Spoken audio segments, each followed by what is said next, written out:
Good evening, everyone.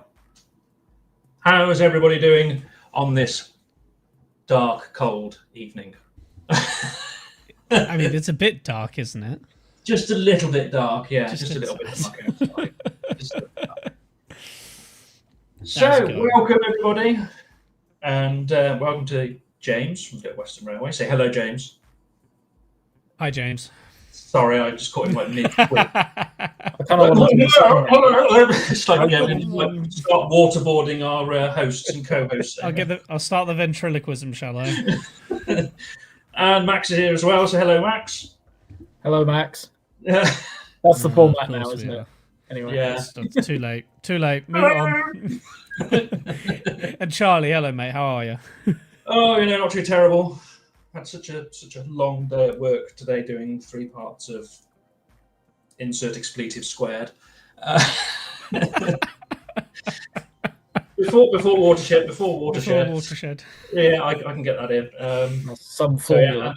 Yeah. So yeah, that's what I've done today. Looking forward to the weekend. I'm not working tomorrow, so. Oh, lucky devil! Yes. Lucky devil. So what have you been up to this week, James? Oh, I have not done much, quite honestly. It's been a very heavy work week, and when I haven't been working, I have been researching private owner wagons. Honestly, Dan, I was talking to Dan over during the weekend, and just talking about, hey, what wagons could he look out for me, and then he sent me a 40-page PDF of a list of private owners and if they had wagons or not, and said, here, take a look at this and we'll see what we can figure out. So I literally spent every time I've had a bit of time on the computer without work-wise, I've just been looking at and trying to find prototype photos and going, well, that looks nice, or that could fit the narrative, things like that. So I like how that sounds like research, call it research, but actually it's probably going to end up being a shopping list, isn't it? It will 100% be a shopping list, yes. Or is this where Dan turns around to you and says, you're allowed one? One. Quick one on that. So I'm assuming you mean the information private as in the private owners and if they had wagons or not. I don't think that's very private. Yeah, they're usually written in really big text. On the wagons themselves. Yeah, it would be quite odd to have a private owner wagon that says this wagon is private. Private. This is a private wagon. Nobody knows where it needs to go or where it's from. So just take it somewhere. Mystery. So that was. Max, what have you been up to this week? Not too much. Life be lifing. But I suppose I could count yesterday programming a new locomotive. Ooh. I don't know if I should reveal what it is yet, because if you don't undergo gauging trials, but I'll reveal it at some point. It'd be exciting. Okay. But, okay. Yeah. Oh, no spoilers. Oh. No. Oh. And what about you, Charlie? What have you been up to this week? Other than what I said earlier. They don't know that. They don't know that. No. If anyone watched my live streams at the weekend, they would have noticed that they got slightly interrupted, sort of like mid-stream, as my brother came upstairs and said, "We need to test this." I was like, turn the live off, just completely, just cut the live, and I got presented with this humongous purple sausage. Beg your pardon? Exactly. Yeah, this ginormous limited edition Hornby Tor Valley mock-up of the Platinum Jubilee that my the QE2, yeah QE2, not the ship, not the ship. Not the ship. No. I mean, to be fair, it's probably the weight of the ship. It is quite a hefty beast. She's a bit of a heifer, that one. She's a bit of a chonk. Not the queen. Not the queen. Oh gosh, no. Bless her cotton little socks. Oh, but, yeah, okay. So I got presented with this large thing. Well, it's not my brother that's missing a kidney, so But That's does He's it got all right his- then, isn't it? He's got his own shopping list. So Yeah, yes, we I all got, end I up got with shopping greeted, lists. greeted with that. No, Oliver. No. His brother is not missing a kidney. Neither him or his brother are missing a kidney. There is a No. third party. Although it is quite a good tactic that, by sharing the layout and the collection Right? amongst you, This there is- are more yeah. kidneys to go around. Yeah. I mean, I'm glad that my kidney wasn't used. No, This that's time. going on something else. Yes, and my soul probably. So, anyway, who's actually in the chat, James? Because you've Let's got have a the, look. Yeah, I've got the magic chat here. So we've got Phil. Say hi, Phil. You're gonna get a face reveal of Phil soon. I'm pre-warning all of you.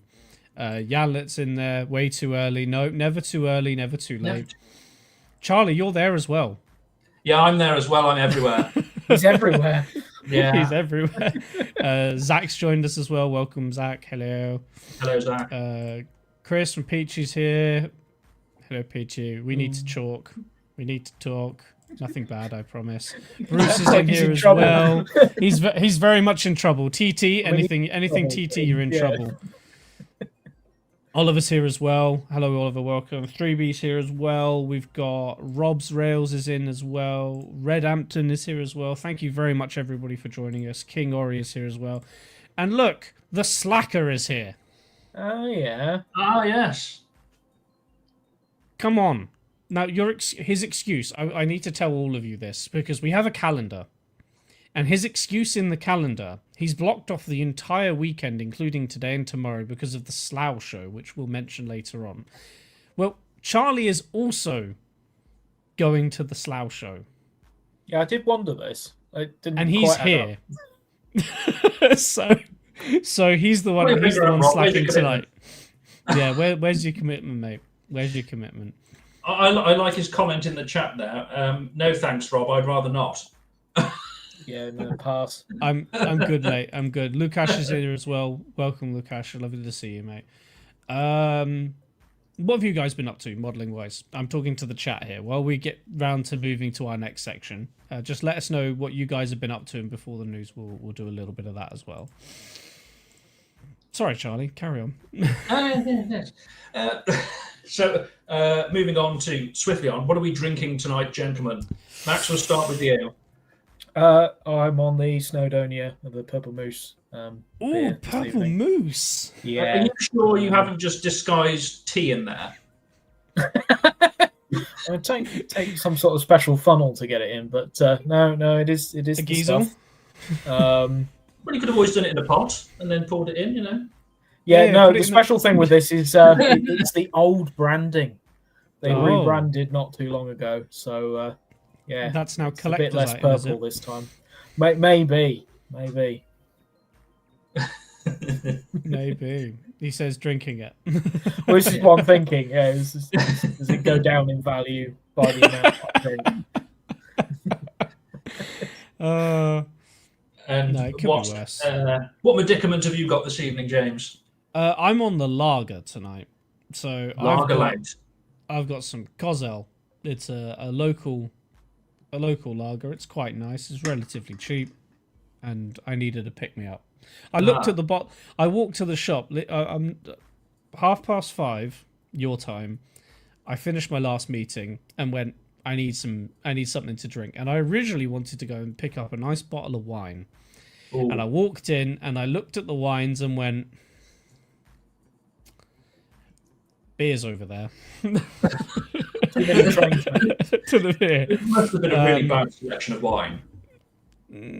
No, I do have a few. I do have a few that I like, and there are a few vineyards, a few local vineyards there that I do like as well. But I just ended up going, no, I need beer. Yeah, go for it. So later on, you'll be shouting lager, lager, lager, lager, shouting lager. Anyway, Yeah, you turn into one of those rowdy spotters at the Diesel Gala that trashed a Yes. Mark I coach. Yes, yeah, or throw people out of moving vehicles for standing in their window. oh gosh, yeah. So my weekend with the T3 was relatively tame then. Relatively. And what about you, Charlie? What are you drinking, mate? I have some Inches cider. Inches, lovely. Inches, yeah. I've actually got 2 cans here because I thought, well, if I drink that one, I'll probably want another one, so I've just brought it in. Sounds very imperial. Yeah. Very imperial. Very imperial. Right, quickly before we move on to the news, let's say that's so we've got some modelling that was done this week. So Janlet was connecting the fiddle yard and layout before it's made an exhibition. What exhibition is that? When is it? And are we invited? Whether or not we turn up or not is dependent, but you know. Whether it's within range. But, Whether it's yeah. We'll Will our cars explode before we get there? Yeah. If there's an unlocked door, I'll probably find it. So be warned. Redhampton's been speed profiling more locos in iTrain with mixed results. I've never used iTrain, but this is essential work. I understand. Rob picked up a packet from the Rails of Sheffield sale for an Inglenook shelf layout I'm slowly attempting to put together. Lovely. I do love an Inglenook.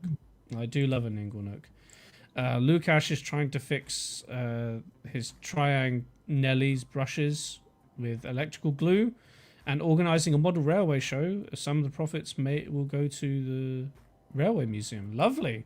Well, let us know about those dates because you're not a million miles away from me. So I'd be up for a trek. Nice 3.5 hour drive for me. Why not? Why not? And then Peter is collecting materials to make a 23-foot dummy turntable in 00. Lovely. That sounds like a horrendously tenuous project, and I hope it goes well for you. Excellent. There you are. New Haven on November 1st. It's a bit late for me, but we'll get there. Okay, so I think it's time we move on to a little smaller section than we're used to. Ah! Why did it choose just you? I take a week out, and there we go. Why are you wanting to traumatize everybody? I'm always... quickly, Dan has managed to join the chat. Hello, Dan. Today was spent setting up the new ESU cab control system to the office layout. Turns out I could save the Dapple Black A4 as Crapple A4. Yeah. Yeah, you can just put any name in. Yeah. That's brilliant. Oh, I love that. Yeah. The less said about the Dapple A4 sound profile, the better. The better. I wouldn't know. I haven't seen the reviews. We'll get there. We'll get there. Yeah. Right. Moving swiftly on, we've only got a smattering of news this week, and it seems some of it seems to have come in the last day or so. So the first bit of news we have is 4Ds have announced 4 kits over the last week for variants. I'm going to go with variants of the Ornstein and Koppel narrow gauge locomotive. So Max, being our narrow gauge guy, I'm not sure how familiar you are with any of these variants or any of these models, but I've got the Facebook posts up here so I can go through and read some information about them if we need to. But I think they look fantastic. Yeah, I mean, I remember the original teaser in the run-up to this, and it was said that it was going to be from a locomotive builder that they hadn't made before. And I thought, well, that sounds like O&K to me. So these all use the Bachmann Engage Percy. I'm being outed by Dan now.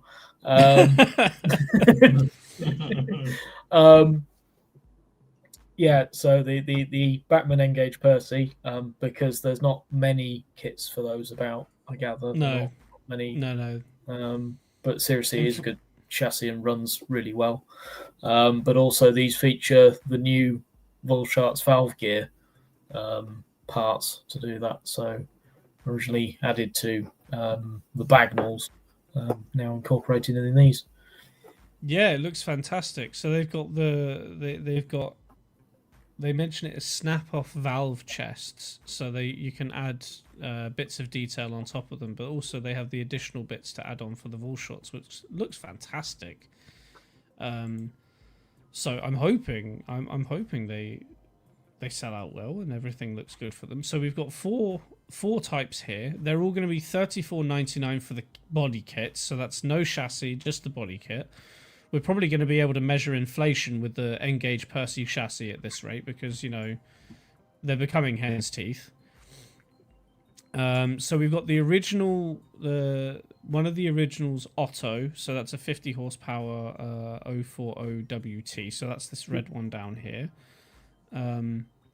That was the first one that they unveiled, and they've got several things on there with traditional stovepipe, spark arrestor, etc., which looks fantastic. Then they've got one from Teruel in northern Spain.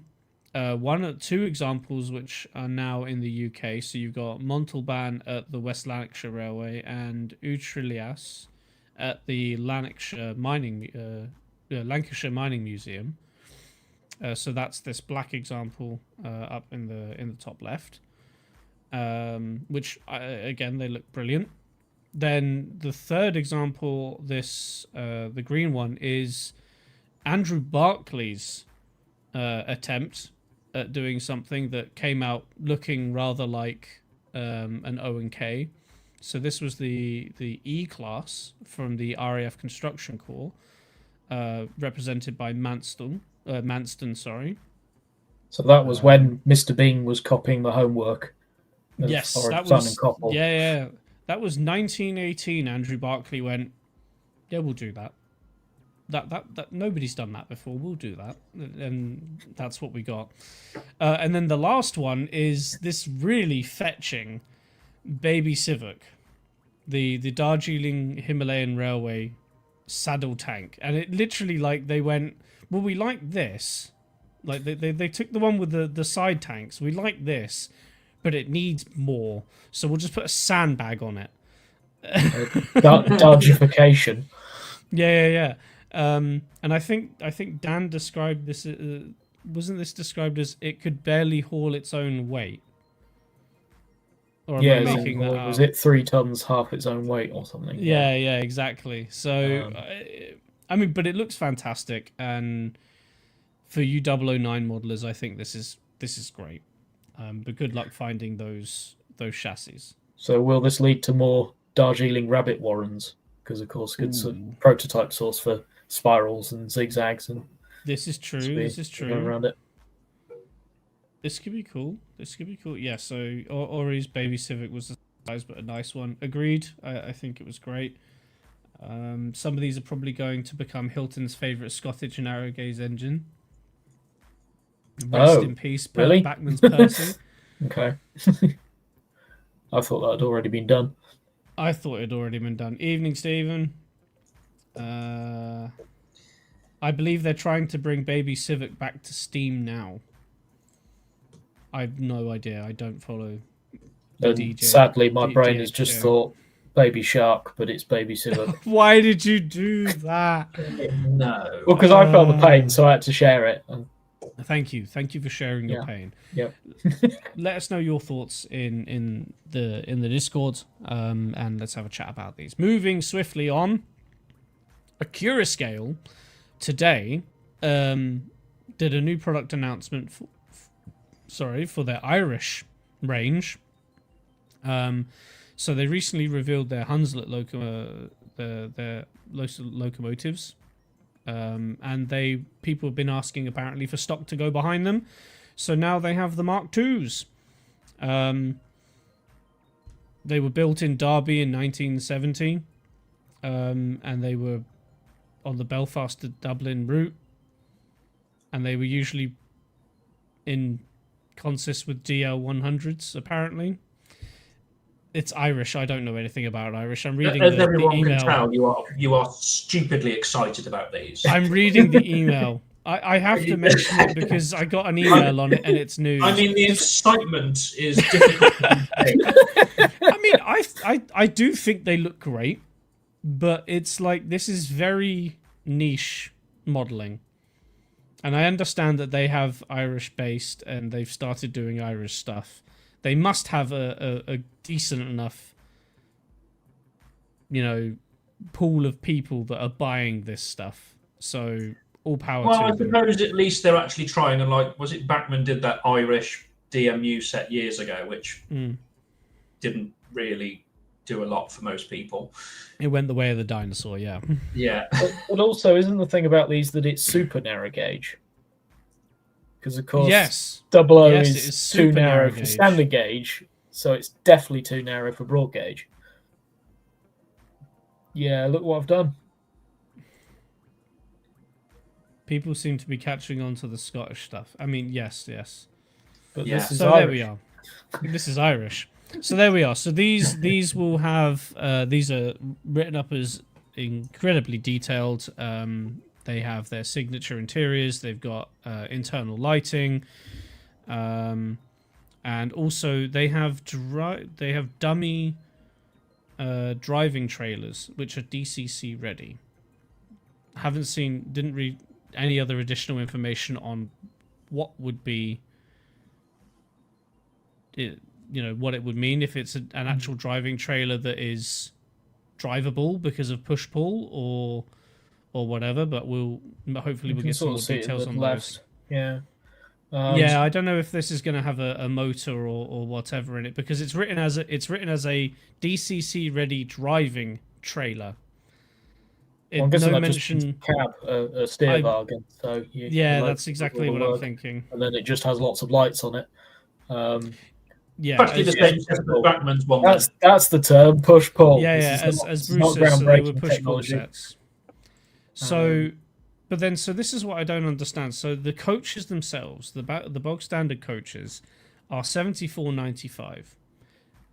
So does that mean that probably means that these are going to be direct track power lit, not DCC controlled lit, and that the driving trailer, which is DCC ready, being $84.95, is going to have the light suite that is fully controllable. I would suspect so. That's what I'm going off. It almost gives a bit of a market there for a Curoscale to potentially do other Mark II coaches and compete with Bachmann. I think so. Because I think that I don't know, I can't remember what the RRP of Bachmann's DBS, whatever they are, driving van trailer thingy bobbies. Oh God, extortion. Yeah, half a kidney only. But also, I don't know if this livery was used, but it looks to me like they couldn't decide between maroon and British Rail Blue. No, there is a prototype photo in 1974 with this. I don't doubt that, but when you're sort of trying to come up with liveries, what's everyone else done? Yeah, Bruce is saying they've done these before. It's just a new livery, so I think this is to specifically go with that one locomotive. So me commenting on the livery was apt. Spot on, mate. Spot on. Moving swiftly on, Dapo also announced a third run of their British Railways brake vans, the 20-tonners.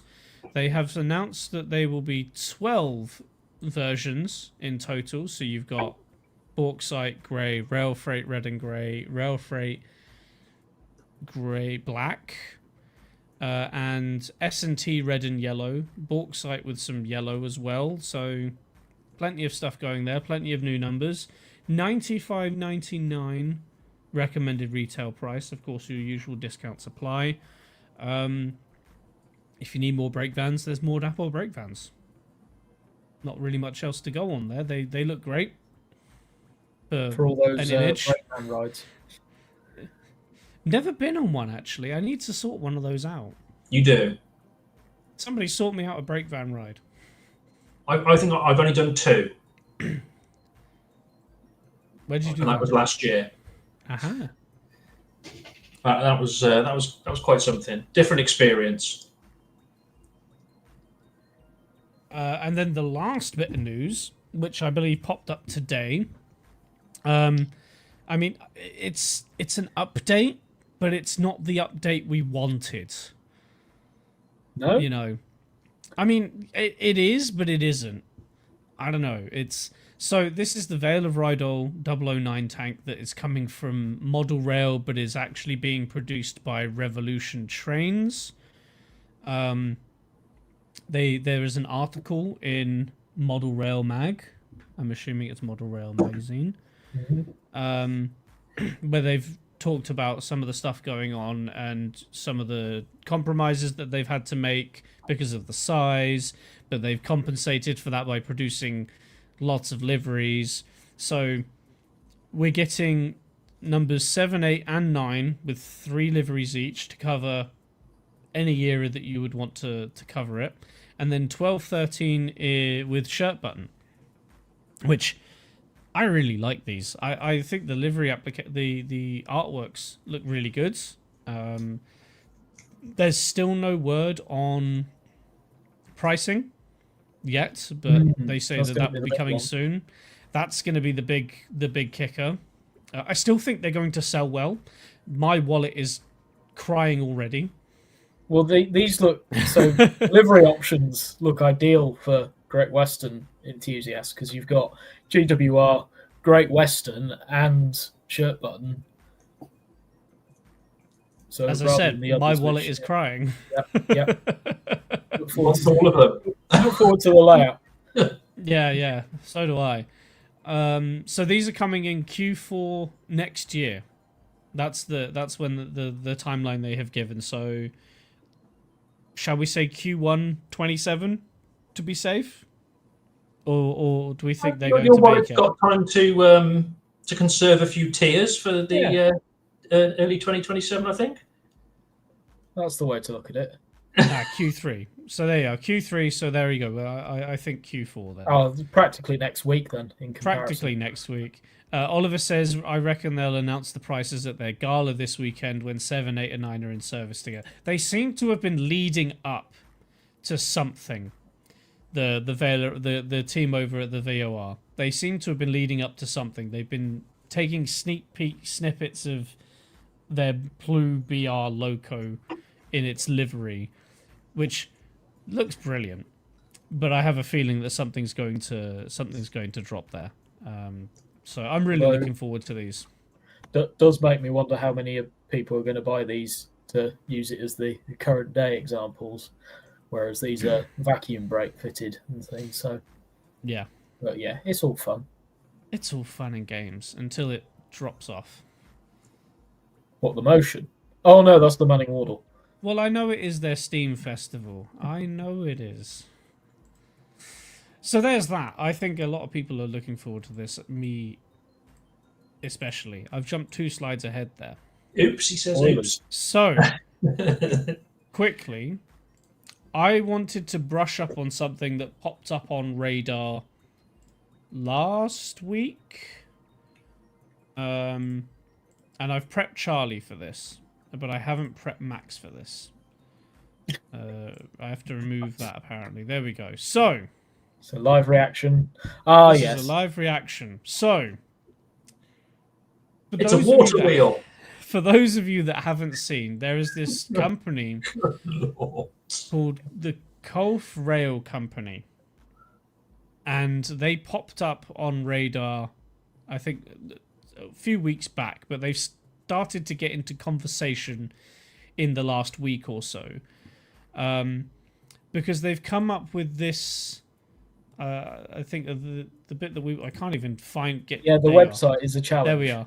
The website is a challenge. So the first thing I saw of it was when we posted in our group that they've got this Project 00B, so 00 broad gauge set that they advertised, which sounds very too good to be true. A brand new Iron Duke locomotive, three periods, 1 loop of track, all in broad gauge,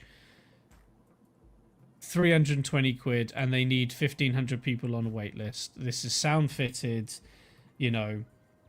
It seems this is great if it's true, but some of the pictures from website have not been, let's say, great. I'm talking of the Hurricane that has a really weird I and an A and an N. This is very obviously AI generated. I don't know. What are your guys' thoughts on this? So I is think this it's a very new- much too good to be true. Is this a new stage to the announcement process? Well, So we've got the CAD renders. What is it? The CAD renders, the livery artwork, the engineering prototypes. But before that, we need the AI mock-up. Yeah, It's exactly, another exactly. reason to announce something. Yeah. I think that's definitely it. It's very weird. It's very weird. No, very central. My favorite one, and I think this is one we discussed quite at length. And get ready for this if you haven't seen this. Drum roll. The War Department Dean Goods project. Now, if you look at this image, can any of you in the chat tell me what is wrong with these locomotives right here? I'll give you a minute. Maybe you should ask them what's right with it. Oh, yeah. No. Other than the mistake, it looks all right. But there is one thing here that whatever engine that they have used to generate this image didn't get the memo. And it's not an engine from Swindon either. It's not an engine from Swindon. It has a toolbox on top.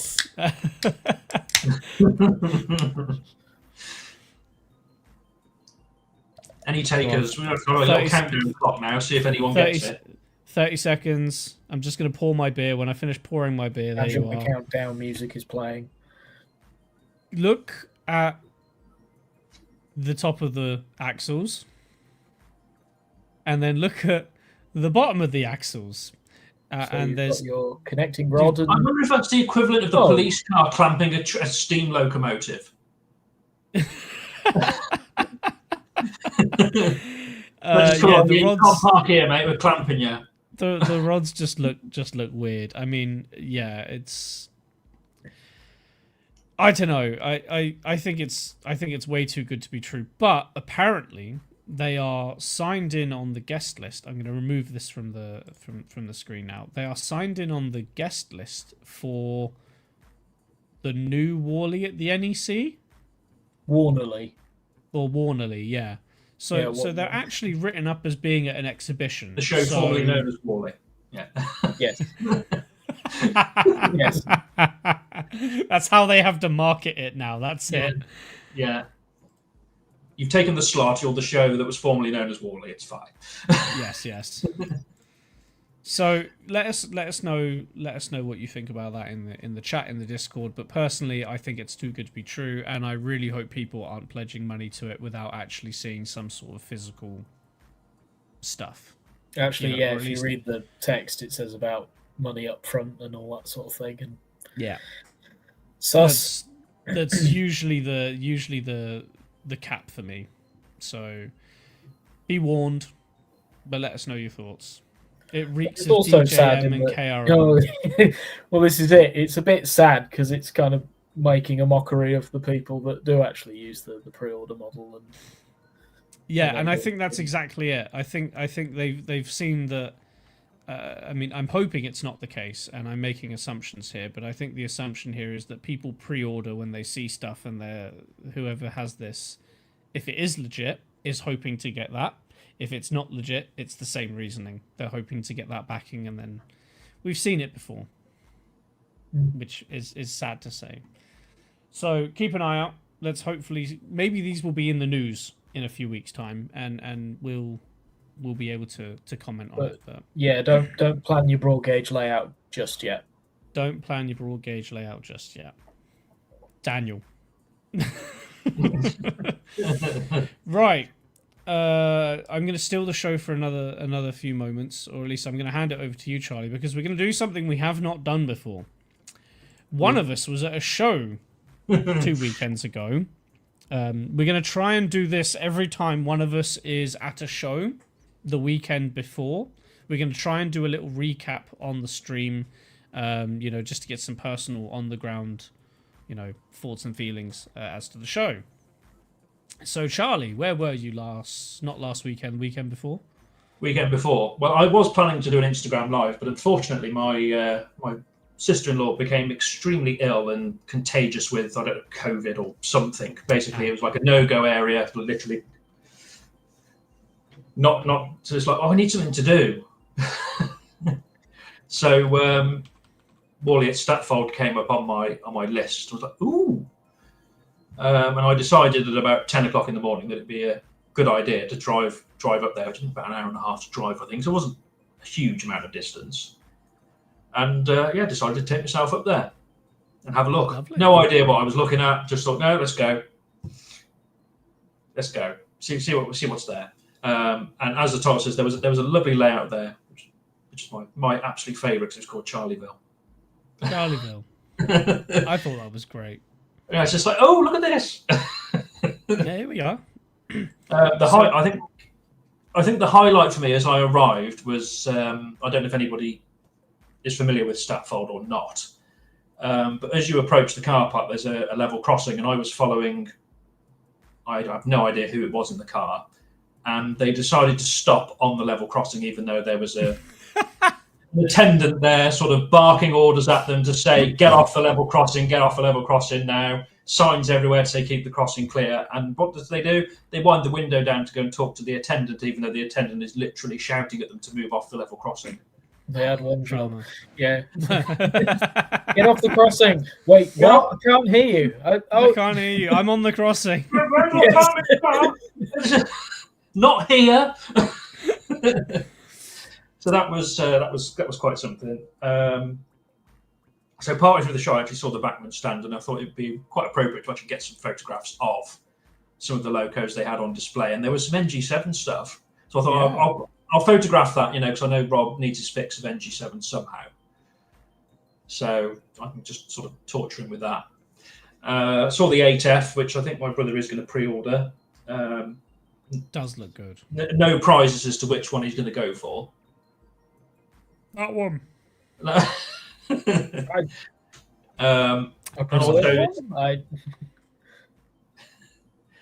also the Graham Farish retooled halls, they look quite good as well, considering the size of them. I actually looked and thought, you know what, for N-Gauge, that is, because I've not really looked at N-Gauge for many years, and to see it now, it's like, look, it's come a long way since I last ran an N-Gauge locomotive.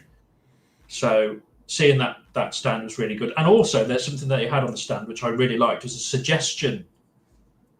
Suggestion box. So I decided that, considering all the coaches that keep coming out for the Big Four, pre-grouping, etc., I put a suggestion in the Backman retool their colic coaches with a buffet, restaurant car, and other types of vehicles. Oh, and the full brake as well. Full brake. Yeah.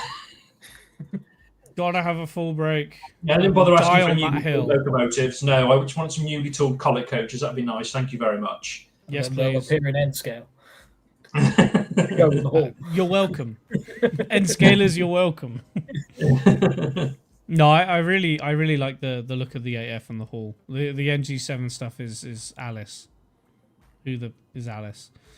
Yeah. We don't know much about NG7. We don't know much about it. Great. And of course, James's prediction there, because he looked into his crystal ball and said that Backman were going to do a Class 13, and so it came to pass. I should get one for foreshadowing that. Come on, back. I think you should have two. Just why not? You just have two. All the 08s. All of them. Give them all to me. And the other loco which I really liked was the Class 31 or Class 30, whichever. That one. It was in the top left. In the with the small yellow ends. I really liked that. I think it's because of the childhood thing of my dad had a triangle one of those, and I'm sort of quite taken with it. Like, ooh. Are you interested in the one with the auto uncoupler? Yeah, I couldn't give two hoots about the auto uncoupler, so I just go for just sound fitted. I wouldn't bother with an auto uncoupler. It's going to be one of those locos that just gets coupled up to something, and that'll be it. Yeah. And was it another 30 quid? I don't know if it's worth it on a loco, which, to be honest, I'm probably not going to do that much coupling and uncoupling. Not a lot of shunting for a shunting. No, I've got shunting locos for that. I don't need Class 31 to do it for me. No, you need a Class 13.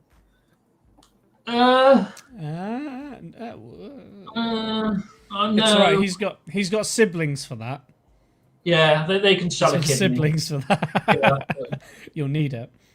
Yeah, I'll see if I can convince my sister. I'm sure she'll go for one. Another kidney. Oh, she'll be fine.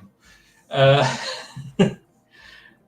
then a couple of highlights there as well. I've got no idea what the layout's called. I didn't catch that because I was just so engrossed in the one layout, which is the like an O gauge, just a humongous shed with locomotives from all over different regions. So we were spoiled for choice, really. Whether you wanted Great Western, Southern, LMS, LNER, even a few diesels thrown in the mix as well. Mm.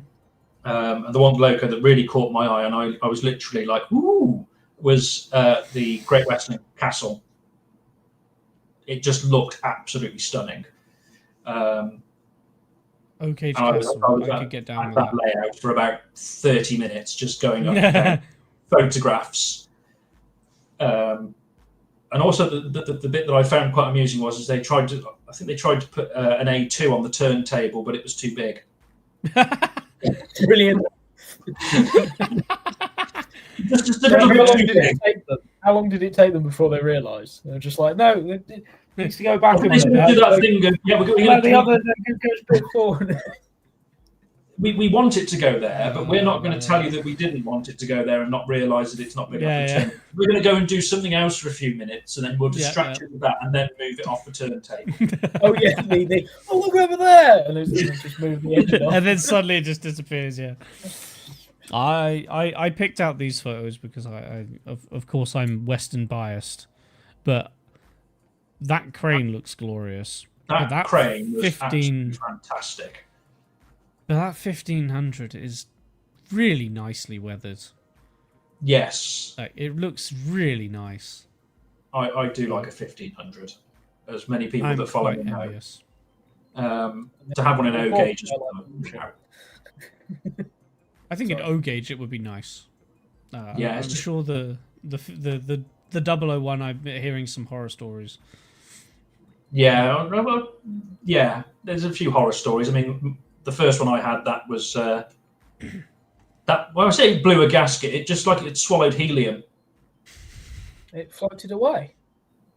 Well, it's just it swallowed helium, and then when it whistled, it sounded just like this really high pitched squeal. Oh, so it was the noise, yeah. It was the. Well, that was my next question. Was did it sounded like it was on helium? Yeah, it sounded like it was on helium. It was hilarious. Disappointing, but hilarious at the same time. So I'm there. This. What the hell was that? Oh, it's my Rapido 1500. 82G is the shed layout. Yes, I thought it looked familiar. It's an impressive layout. It looks very impressive. So much, it's impressive because it's a bit like when you go over to the trade stands, and what you do is you get these people, and they're literally just like this. Yeah. And that's what they do. They don't move. Transfixed. I daren't ask what the insurance value is on it, though. Oh dear, yeah. And what about this then, Charlie? There's lots of locomotives here. Yeah, I must admit this was quite impressive to see. I've got no idea what any of the locomotives are because I don't really follow narrow gauge. It's just like, oh, it's a locomotive. I'll take a photograph of it. Piece of candy. It was shed full of things. It's just a shed full of locomotives and carriages. What more could you possibly want? It was really good to have an exhibition in and amongst things like that you can go between, and then there's things to explore rather than just lines and lines of tables, lots of disgruntled spotters with great big backpacks turning around and trying to knock your front teeth out kind of thing. I really enjoyed the experience. So what would you recommend it for people to go and see if they get the opportunity? I think yes, I would. I mean, I sadly didn't get to go on the narrow gauge railways that were running as well. That was the one. Yeah, I really wanted to have a go on that, but by the time I'd done a few circles, because I got there late as well, I wasn't feeling particularly great myself. I think I got to about 4 o'clock and was like, I'm really tired now. and I just forked out, I think like £10 for a burger and a can of pop or something. So yeah, as you do at the shows, and then they've got to make the money on food and whatever. But it was like, it's time for me to go home. I'm not going to get back home to about 6:30. But I wish that I'd have been able to go on the actual narrow gauge railways, because that was such an experience to be able to see models, trade stands, obviously, and things running all within a little walk from each other. So I'd highly recommend going. Okay. It was really, really nice to get in, not a hassle at all, and it was just a really nice experience. Layout's nicely laid out, plenty of room to get in between the trade stands and the layout, so you're not crammed in. Really, really enjoyable. Yeah, there's quite a knack to that, the exhibition floor planning. Because if the aisles are too wide, then everyone's spread out and it looks empty, and people think that the show's not done well. Yeah. Yeah, I'm of the opposite mind. I like it when it's more spread out, because then you can actually manoeuvre rather than being penned in like cattle class. Fantastic. Well, if you get a chance to go next year, then you have Charlie's recommendation. But there is another exhibition this weekend, Charlie, isn't there? What's happening this weekend?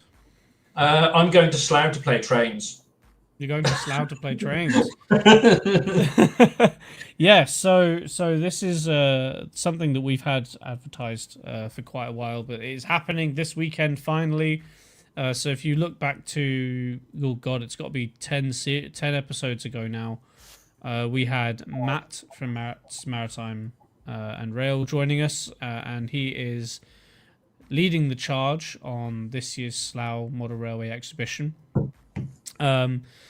Open Saturday 10 till 5, Sunday 10 till 6. You're looking at Burnham Park Hall, Windsor Lane in Buckinghamshire, which looks amazing. The layouts that have got coming up, there's modelling demonstrations. I know that Empress Path is going to be there with his Weather While You Wait service. The LMM modular layout will be there as well.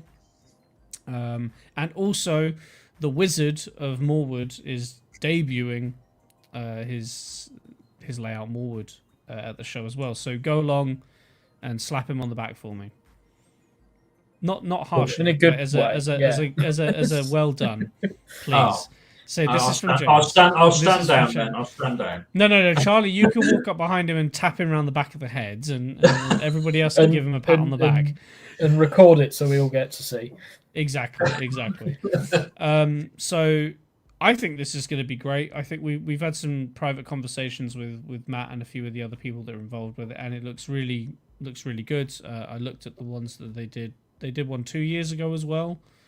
And this is an improvement. I think they've got quite a few. They've got a few more layouts. They've got a few more demonstrations, and they've got other people coming as well. So you're looking at £8 for adults, £7.50 for seniors, and one child free per adult. An additional child is £5.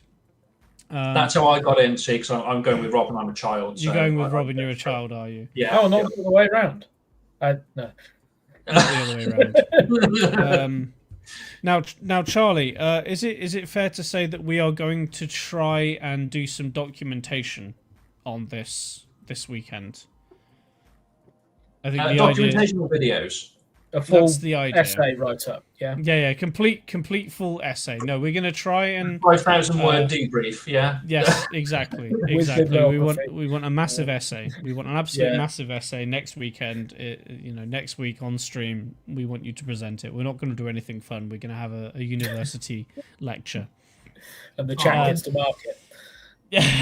Yeah. No, so because we have been invited as the shunting yard, because obviously Charlie and Rob are both attending to do some layout operating and to be around. Matt has also invited us to wander around, advertise the shunting yard. We're going to set up some interviews with some of the layout owners, have a bit of a discussion, and maybe even do an impromptu live stream from the day. So some information on that will probably come out on Friday afternoon, so tomorrow afternoon, once we've had some, final discussions on time and things, because I know you and Rob are getting there tomorrow evening. That we are, yes. So once that has completed, then we will know what is going on. And then we'll have a debrief again next week, because I believe Rob should be back with us. So we'll go from there. So if you haven't booked it already, get on with it. Go and support Matt. Go and support the people there.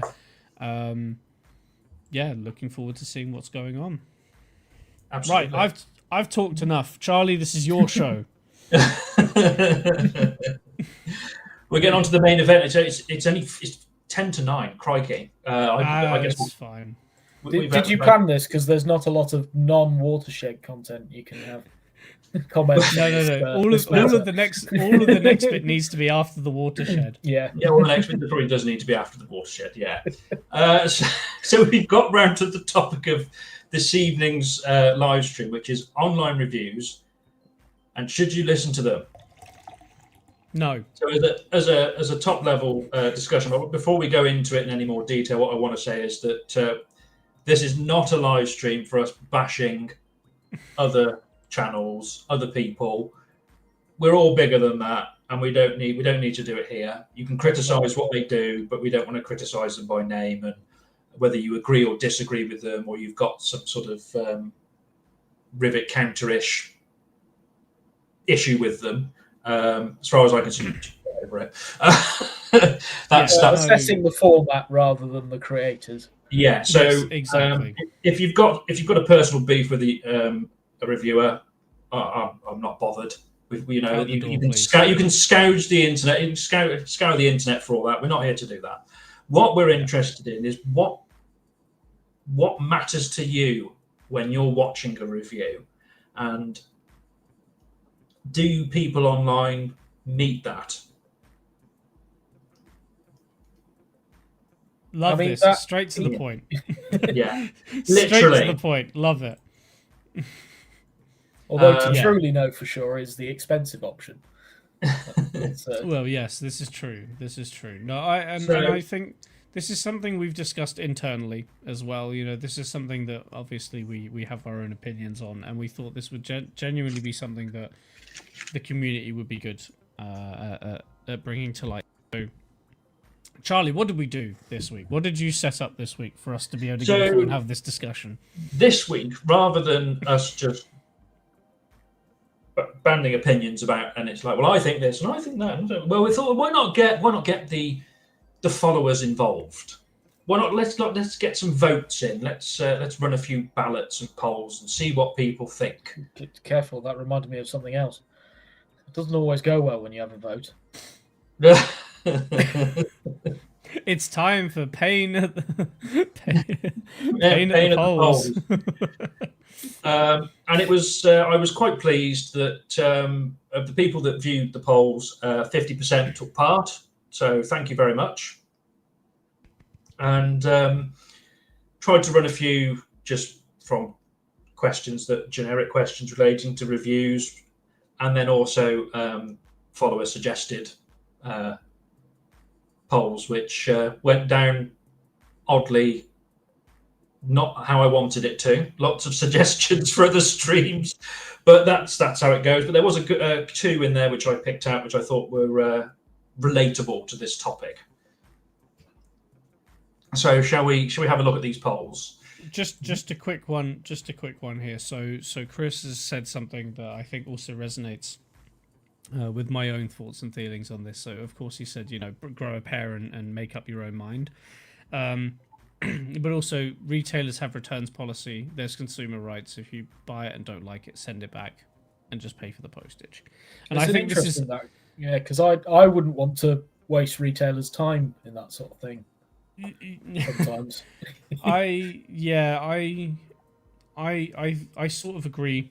I haven't bought anything new from the hobby wise, but I have done on other things, and I haven't looked at. This is another thing as well, as I find in my own modeling and my own hobby is I spend a lot of time looking at new models and new videos, whether they're reviews or whatever, or just showcases, and I don't do that with anything else. I don't watch reviews of new TVs before I go and buy a new TV. I don't, go and watch, videos of monitor. I bought a new monitor recently, and I didn't go and watch a million videos of that to see, what it was like. I just looked at the thing and went, I'll buy it, and if I don't like it, I'll send it back. And I think maybe there's a disproportion of how that works with one thing versus the hobby. I think so I that's completely part of the understand topic, you there, isn't it? Chris. Are you watch? Do people watch reviews purely for the practical reason? It is a review of something they're looking to buy, or is it just general entertainment? Exactly. I think for most people, I mean, most of the reviews I watch is generally for entertainment purposes, or just something to do. And then occasionally you get the model which you're on the fence. I'm sure both of you have experienced it. You've got a model, you see it, and you're like, I'd be interested in that, but you're sort of on the fence with it, and you want to wait for it to be released before you decide that you're going to go, I'm going to buy that. That is, Although sometimes that is it can hinder it. Definitely a point. Because I've thought about buying and known that they've had generally bad reviews, but I still want that engine. So what, how much should it influence? Yeah. And I think that's one of the reasons why we thought this would be a particularly good topic, because as much as you wouldn't want it to influence your purchase, it could be. It could be. And I think this is where pre-order culture, because we have to I have to call it pre-order culture, is sort of making reviews as a review null and void, because all of these things nowadays seem to be getting sold out on pre-order because the retailers are doing such a better job of showcasing what they're doing, what they're including, things like that, before the thing is even out, and people have the right to what is print at the polls. I saw that, but yeah, spot on that point, because you could watch a review, it's really positive, and okay, I'll go and buy it. Oh, they're gone. They've already gone because they sold out in pre-order. Yeah, it could be sold out in pre-order, or it could be that you get an unfortunate. This guy's the culprit. Yeah. This guy's the culprit. No, so it's wrong. So anyway, sorry, Charlie. We were just a bit of prefacing there and getting some thoughts off chest. So, what about this first poll? What? So, as we said at the start, this whole topic is about what everybody thinks about, what they want from a good review. So the first point that's made there, so the first option is seeing the model more than the person in the review. So does that make a good review? I mean, that 22% of the vote there, sort of quite an important element of it is that you don't want to be listening to some. Wow, you want to listen to someone talk, but you don't really want to see them yapping. You want to look at the model. Let's be honest. You don't go to the model railway show to talk to people. You go there to see the trains. Really? You don't go to a railway. I've been doing it all wrong. Just been sitting in the corner like, people talk to me. Yeah. No, when it happens by accident, there'll be always someone that I've not seen in a while and talking to them. In fact, because I have to mix it up. It's the thing of, well, while we're talking, should we just stand next to a layout, and then it's multitasking. That way. We look like we're doing something. And I'm listening to you. Nod my head going in and bring. Each to their own. So I think that having that on there, that people want to see the model. They don't want to list. They don't want to be. They don't want to see someone's face. They want to look at the model. That's the whole purpose of it. And interestingly, this got the lowest percentage of the votes, which is comparing the advertised specs with actual specs. Yes, I'm surprised by that, I think, because in a way, if someone says, this model, if a manufacturer says this model's going to do this, this, and this, and then it doesn't, or it differs, I mean, surely you want to know. But I guess that probably doesn't happen very much. I've seen a couple of occasions where they've advertised particular models. As a good example, I think, would be the Hornby Standard Class 2. It was advertised as 21 pin originally. It was 8 pin. Oh, right. Well, there you go. So, yeah, stuff like that's important. But that's important. I guess it's hugely important. Do shops update their descriptions? Because, if you're buying the loco, you want a chip to go with it right away, you need to know that. Yeah, it was one of those things that caught me out because I had a friend come over and he said, "Oh, I've got a standard class 2. Oh, bring it along. Oh, it's a 21 pin decoder. Yeah, I've got one of them. Got it there, and no, it's an 8 pin. And trying to get the 8 pin decoder in that tender was an absolute nightmare because there's not much space at all. So I think although it got the not a very high share of the vote, still an important part of it. But whether somebody doing a review needs to, go into that much detail about it, I mean, there's something blaringly obvious, which is for sure. For example, like a decoder issue, or even detailing specs, I guess. Well, but that's the thing, is that's what consumers want to know. They want to know, is the model, they want to see the model, they want to see all the detail, and they want to know it works, and they want to know that what they are looking for is what was advertised. Absolutely. The entertainment value aside, because of course, the video has to have whatever video or review or whatever, whatever media it is. It might be a magazine, article. It might be something like that. It needs to have some sort of readability or entertainment value. I just want to highlight. So Chris mentioned that he stopped reviewing because he got too much grief. Happy to do first looks, etc., running samples, but leaving reviews to others. So I think this is something that we discussed internally a while back, and I've done a few videos where I've taken something out of the box for the first time, and I call it an overview. It's not a review. It's an overview. I'm showing you what you get, my opinion on it, and I think that's a better description of what the expectation should be when you're showcasing a model, because it's a showcase at the end of the day. It should be a showcase in my own opinion. But a bit of a tangent there. Sorry. Where were we? Seeing the model in action? Only got 31% of the vote, which was quite where you got the difference there between seeing the model more than the person in the review, and then you've got seeing the model in action, which got respectable second place there. Yeah, I'd have thought with this question, most people will want to see at least 2 or 3 as the priority, really. So I'm very that's surprised. Sort of how I take how it's spread out. Is that if you had a video, talking all the mediums, if you've got a review and it only does one of the 4 things, then that's probably not what people want exactly. either. Yeah.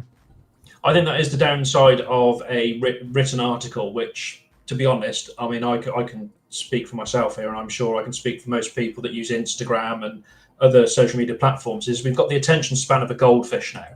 It's like, I like that. Yeah, roll on. Right. Have you even watched more of 2 seconds of the video? No, I just liked it. No. The algorithm does not lie. People do that. Yeah. That people will watch 20 seconds of a thing and go, yeah, no, I'm good. And it's not great. Just spam like a load of stuff that they haven't actually watched. It's just, have you actually taken into consideration? And I think with reviews, when you've actually got to sit down and watch a video, YouTube, anything like that, and you've got to pay attention, you need to see the model. See it doing what it's supposed to be doing, which is on the track. As much as possible. And that's kind of where I sit with this. I'm not interested in someone's opinion per se, because I'll make my own mind up whether I like it or not. But seeing the model running, that's kind of what I enjoy, and that's kind of the approach that I do generally with my videos on YouTube. I don't do any talking. I just put the occasional thing that pops up that says this is doing this is doing that, and it's just see the trains. That's what we're all here to see. That's the tism we all have. Absolutely. No, and I think that's key, and that's what I think. I'm surprised that this wasn't the highest. I thought it was quite gonna. surprised. I thought seeing the model was going to be top. Comparing was going to be second. Model more than review would be third, and I thought balance of opinion, in fact, was going to be dead last. Yeah, Not gonna lie. that caught me by surprise that you want that people want to see that balance of opinion and fact. And to be honest, I think it's fair to say that it's almost impossible for anyone not to be biased in a review. Yes, exactly. You know, I can vouch for myself at the show. As soon as I saw the Great Western locomotives run on the O gauge chart, I was like, ooh, you know, I'm like a magpie shiny, literally, ooh. One drove shuffles on the turntable. Yeah. Yeah. And then when there's something that's maybe, you know, continental modelling, I'm sort of like, yeah, you know, move on. Oh God, got to educate you, Charlie. There's a whole world out there. That's why you're here, Max. That's why you're here. That's why we've got a balance of opinion. So yes, you know, we can have our continental friends represented, but I can still appreciate them for the effort that they put into it. Yeah. But I'm not drawn to it like a magpie to a piece of silver, I'm afraid. That's just me. But I can still appreciate it. So I was very surprised to see that balance of opinion and fact got as high as it did. Yes. Yeah, well, I was very surprised. Yeah, what is the fact comparing it to the advertised specs, or is it fact how good of a model of it is of the prototype? I mean, I think that's also subjective. Because that's one thing I think about was when a review says about how much detail. In theory, you could be praising detail that wasn't on that specific prototype. Oh, it's got this fancy extra pipework or something. Oh, but this particular number didn't have that. There, yeah. So, yeah. I guess that's where knowledge comes into whoever's doing the review, whether they've actually got the knowledge of that particular class of locomotive or rolling stock to be able to analyse it in that much detail. Exactly. Because I can tell you, I wouldn't have a clue. Yeah. Right. Within a certain reason, I mean, there's certain elements of detail and things that I'm aware of, and other bits that I'm not so aware of. And it's whether it passes the test, I guess. And I think it's definitely down to that personal choice. Those that are really focused on minute detail, and those that are just, you know, it's close enough. A bit like the first locomotives when you see those running around the clockwork ones. Yeah. Claims to be a princess, but it's only got 8 wheels or 4. But it was really smooth, so it's the best model. It works. Right, quickly before we move on. So Zach says, if I pre-order something, it's because I'm confident. Same with a purchase. I very rarely let reviews influence me because there are always an element of bias. Yeah, and I think that goes back to what we mentioned beforehand. There's always a mention of bias, and I know some of the people that do reviews will reveal beforehand whether or not they've been given said item, or you know they whether they've spent it out of their money or member money or whatever, you know, to support the channel, etc. But there's always a level of bias. I think that's a human thing. You know, humans are tend towards bias for certain things. Charlie and I will probably be more biased to a Great Western locomotive, and then another locomotive that is created by the same company that is probably on the same level. We might be a bit like, Yeah. I mean, this does make me think of one thing, which was sort of the bias towards the price of a model. Yes, because something I've seen in reviews in the past is they'll give their opinion based on the RRP and then the opinion based on how much they paid for it. Yeah. And it was a real roller coaster to keep track of it, because it's sort of like, oh, well, this is brilliant for how much I paid for it, but it was awful for what it should have been. And it's the same model at the end of the day. So I don't. I think the way to look at it is if you paid 50 quid for it and the RRP was 100, those were the days. You know, but this is why bias makes me think of it, because the price is biasing the review. Yeah, absolutely. More forgiving. I think in this day and age, where we've got more detail than we could possibly ask for. I think 20 years ago, the level of detail that were on models and what is on there now, and the caveat of having that much detail is these models are getting onto extremely fragile, priceless Ming vases now. Because people want more detail, they want more things on them, and then they moan that the things that they wanted on them are now breaking. It's like, well, yes, that's the detail is the exact size. Oh, it's come off. Yeah. And then to have their little temper tantrums on social media or even yeah. on the online this fell review. off, and Oh gosh, yes, that's reminded me of something. Yes. So Mara King, thank you for joining us, by the way, and thank you for commenting. I know this is your first comment today. I think this goes back to what we mentioned at the beginning. Is it's about weighing up the whether or not it's an entertainment for entertainment purposes or not. You know, I for one, I watch reviews of locomotives or stock, whatever, not because I want to do research about it, because I want to see the thing. Yeah. You know, I want to see the thing. I want to see how it is, because maybe I don't have it. Maybe I will never have it, but I'm curious about it, you know.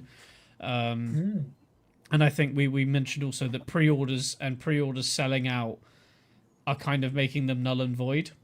So yeah, we'll see how it is. I have to say that I think Acura Scale, Rapido, and to a lesser extent Bachmann are doing a brilliant job of putting forward their locomotives before reviewers get hold of them, because they've showcased the product so well that, you know, got up close detail, a few clips of it, maybe with the sound profile, etc.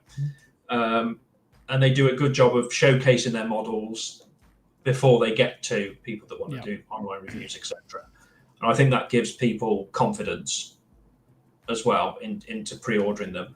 And it almost does that caveat of when somebody does do a review of a brand new model that's just been released, and then it turns out, well, actually, you can't get hold of them because they've sold out in pre-order. Yes.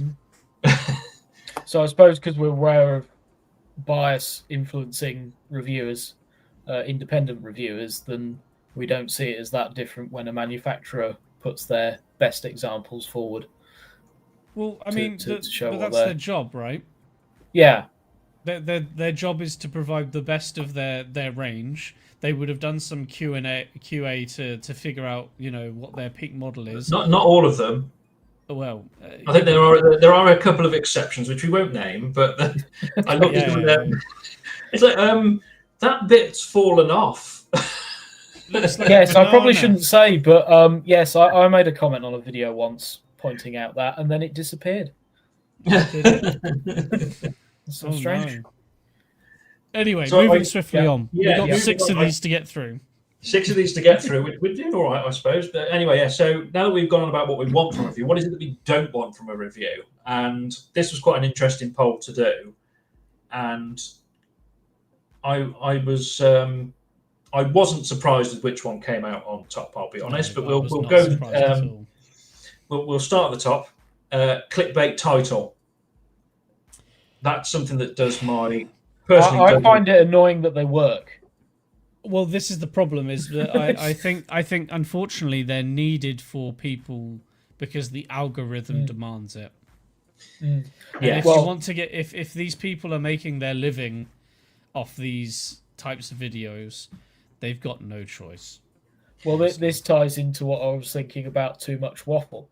When watch time became very important in the algorithm, they feel they have no choice. We've got to have that 40-minute review. Anything over 20, anything over 15 minutes is too long. 15 minutes of the actual. The next slide or the slide after that does that? We'll get to that one. 15 minutes of the whole thing for me is too long. Anyway, we're jumping ahead here. But I think with the clickbait title, it's not just prevalent in our hobby; it's prevalent across general media.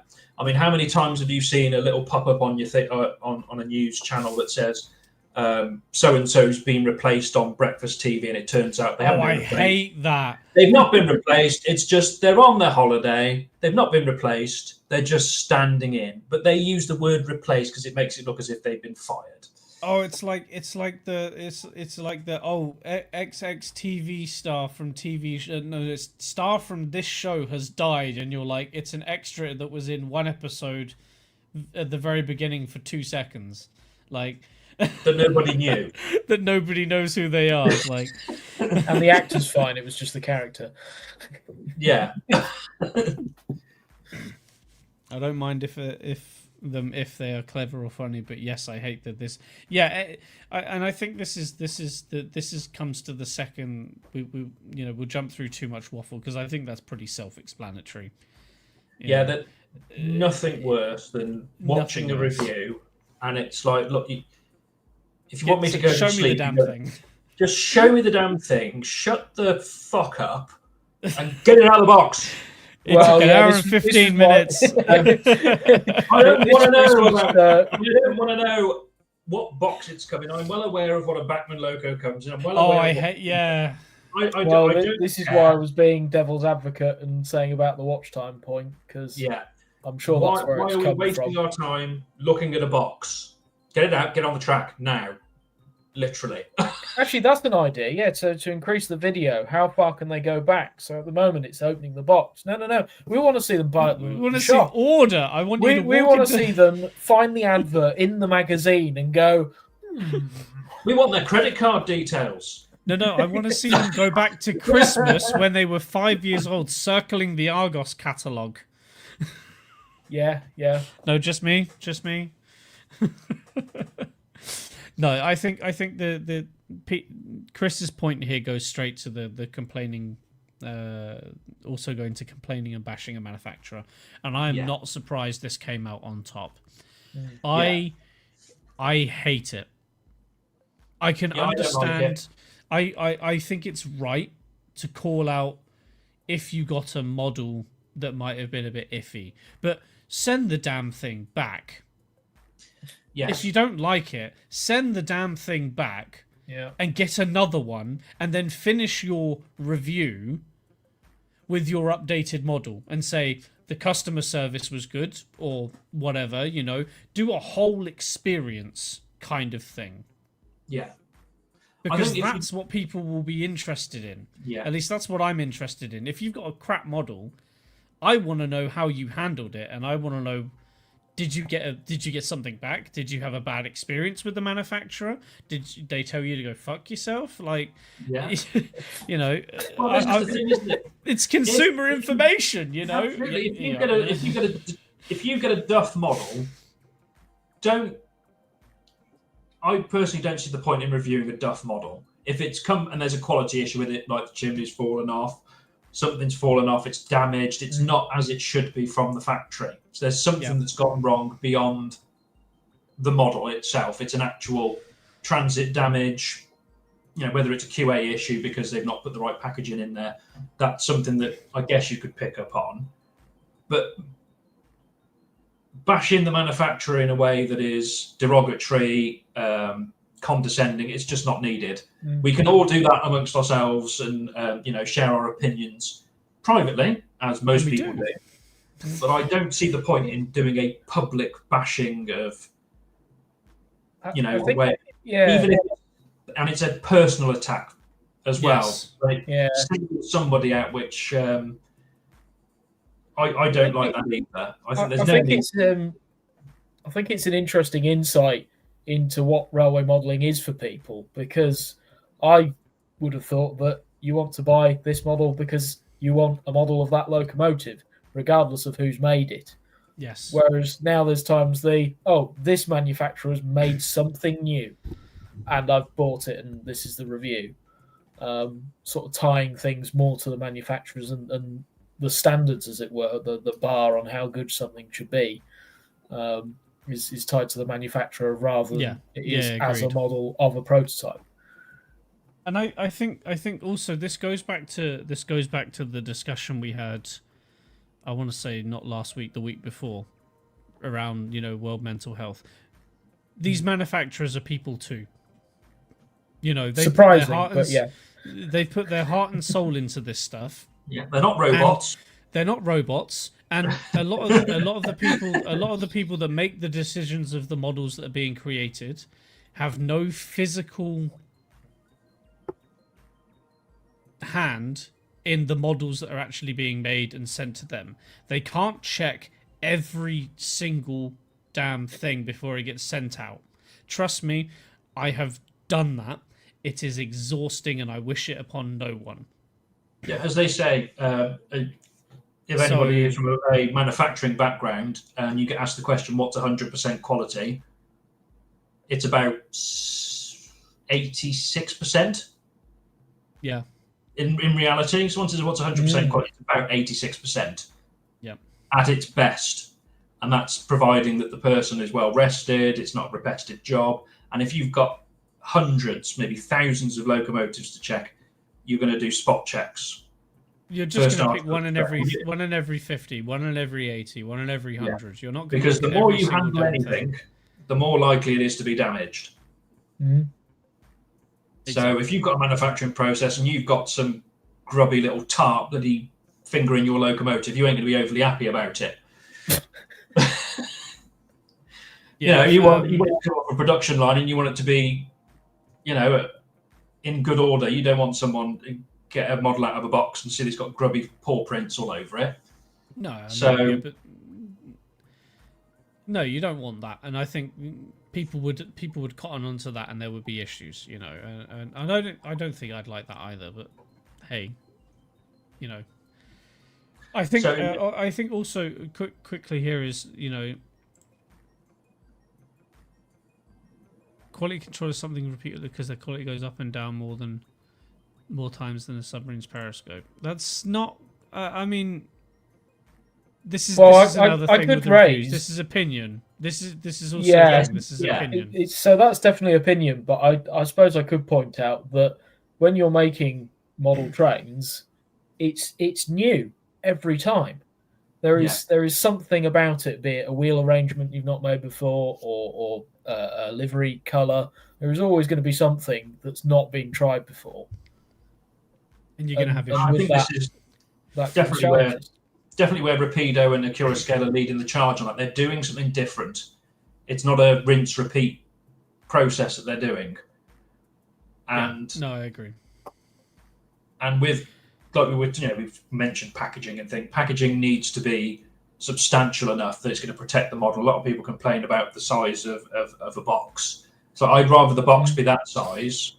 And it's probably an executive decision at the top of the company, which is actually it's cheaper to get a standard size width and then just increase the length. Yep. Rather than having all these different size and style boxes. It's no, we just do the same one and then just increase the length. It's much easier, and there's probably tools and stuff.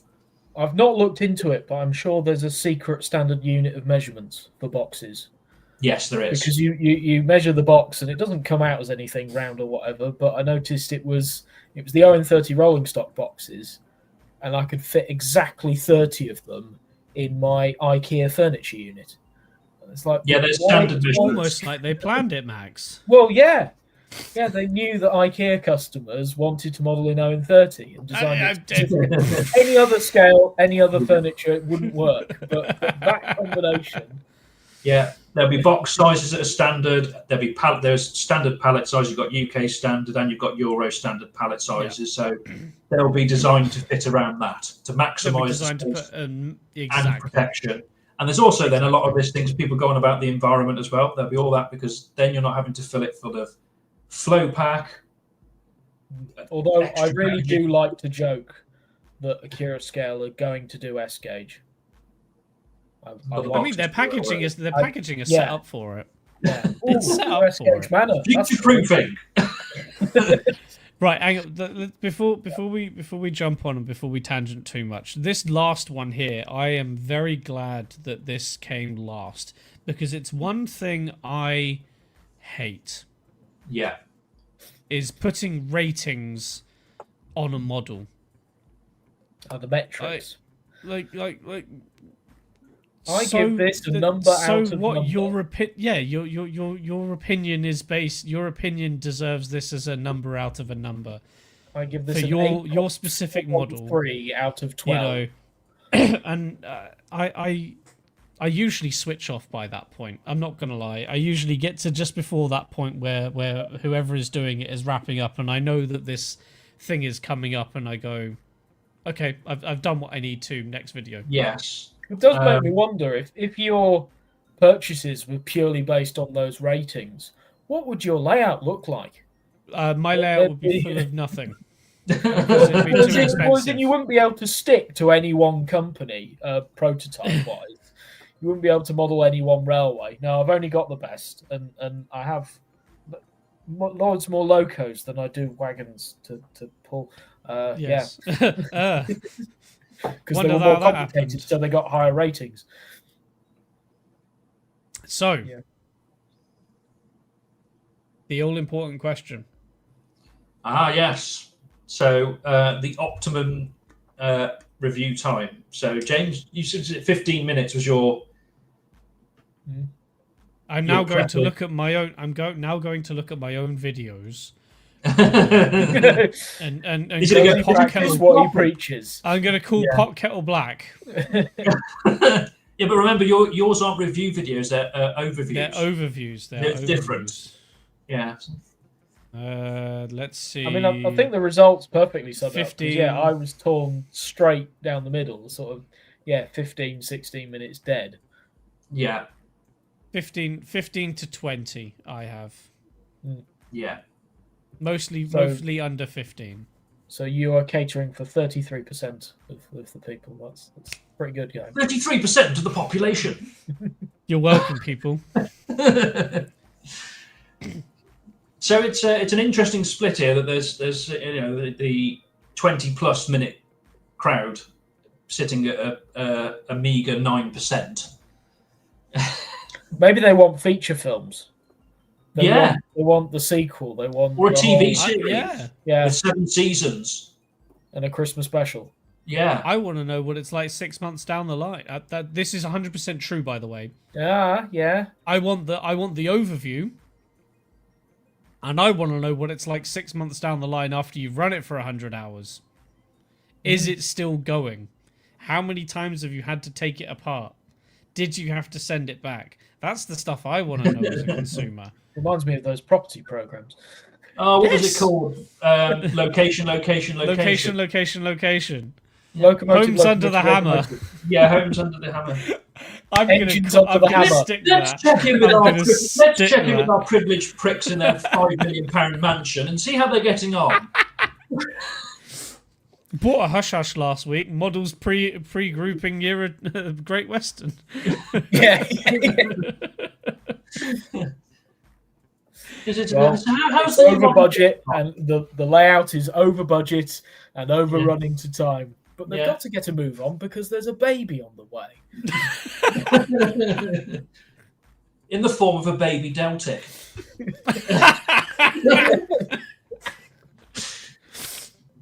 Yeah. I think this speaks volumes. So how's the baby Deltic getting on? Well, he is getting picked on by his bigger brother, the Deltic, and the Class 40 not very keen on him either.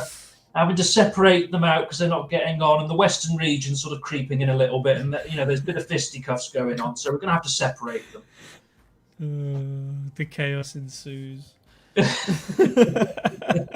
No, I think this hits the nail on the head. It seems like, at least from the people that looked at our poll, plus 20 minutes is not on. So I agree. What do you guys think? I see Derek said it depends. Now, I don't know if that was in reference to something we said before I switched the slide, or if it is in relevance to this slide. So, Derek, you'll have to tell me. It depends which slide. It does depend. It depends on which slide. I think, so this was a pretty unanimous poll. Yeah. I think... the whole thing about, we spoke about price earlier, and to be honest, that's an individual decision, I think. Yes. It's based on your budget, how much you can afford, whether you've got money to throw away on KR leaders and all that kind of stuff. The leader is good. We're not bashing. We're not bashing. No. Don't do it. No. But if you... No bashing, no flailing. No. No naming. No. But if you've got the money and it's something you like, go and buy it. It doesn't matter what anyone else says. If you like it, Get you're on going to buy with it. it. Get on with Yeah, it. get on with it. That is James something and I had this discussion about Bachmann's 8750 Panyatang. We both think it's an awesome model. Some people won't. So that was on the bingo card then. Yeah. Oh God, we haven't done that in ages. So that's an individual choice for me, which is price evaluations. What you're prepared to pay for it, and whether you think it's worth £100, £200, £500. That's I my just thought that if it's a model of a prototype that's your favourite, then yeah, that can go up. Yeah. The price doesn't matter. If it's just something, If it's that's something you passing want to interest, get. you can live without it or not. But if it's an S160, it needs to happen. Yes, it is. I will sell my genome for an S160. If you haven't watched the latest reel, go watch it after this. Charlie has been on point this week, and I can tell it's Charlie. I could. Yeah, but did you do it, or did Rob do it? Did Rob come up with it and do it? Rob came up with that one and did that. I suggested the Monty Python one. Okay. Rob. No, I like the Monty Python one. So The Monty Python one was good. Yeah. The Monty Python one was good, but Red Dwarf, come on. Yeah. So I think this is. I think running qualities here are definitely the most important thing. Yeah. Well, it's the one thing that you can't see at home. So visual inspection, really you high can look at pictures. You can look at the retailer's website. Price evaluation. Well, what are they selling it for? How does it move? Yes. Actually, that I've just had an idea. If a retailer provided a running video, that'd be it then, wouldn't it? Well, I mean, you could almost end online reviews if retailers had their own running videos on their websites. It would almost be perfect if retailers documented the samples that they got into video format when they did updates. Yeah, they could almost do share the sound profiles, run the thing round a layout, showcase the stuff in it. Yeah, I suppose we are starting to see more of that from manufacturers. We are starting to see more of it from specific manufacturers. So from retailers, I don't think it's needed. I think retailers need to stick to being retailers. Let the manufacturers. The manufacturers should be the one showcasing their models and going, you want to buy this, and here is a bunch of videos in succession of our progress for why you should pre-order this and why you should buy this, because they ultimately need to sell unless it's an exclusive. That's a good point, Chris. Oh, that's a whole other thing, isn't it? Yes. That's a completely different kettle of fish. But well, I guess with the Dapol Black Label A4s, I mean, Rails of Sheffield did do a video with Dapol, didn't they, on them running. And there was a Hornbeam magazine one as well with the Rails of Sheffield guy. I forget. But touching on what manufacturers say, it might be in their interest to actually select loyal customers, people that have reviewed their models on their website, actual people that have actually just reviewed the model that they've received, to actually give them like a pre-production model to have a go with and to report back to, maybe. So if there is any little things that they notice, perhaps. So Bruce hits an important point here, but then I counter argue that not everyone should believe a reviewer's point of view if they're not going to take a manufacturer's video as a representative. Yeah, that's what we were saying before, wasn't it? In bias, and it's a bias. It's obviously there. It should be there for a manufacturer. A manufacturer should pick the best running model, and for an independent reviewer, it still can be there. There's nothing that makes it go away. I think the point here is that the manufacturers get to choose the model that they showcase, whereas the reviewer is luck of the draw. And I completely understand that. And I think that's why consumer overviews, consumer visualizations of models is important. It's an important part of the hobby. For entertainment, for making decisions, whatever, however you want to do it. But there is always that element of bias, as we mentioned. Whether or not they've got a good model or not. They might have a really good model, but they could be completely biased against, or they could have a completely bad model and be biased for a manufacturer. And that could be because of relationship, that could be because of monetary value, whatever. You know. Absolutely. You see it all the time with different, you look online, different people that do different reviews, that they might be more favourable because they've received it from a particular manufacturer or sort of retailer. A lot of it is down to personal choice, and it always comes down to personal choice. And at the end of the day, that person doing that review has made a personal choice to review it and say what they're going to say in the way that they've said it, and you're going to either agree with it or not.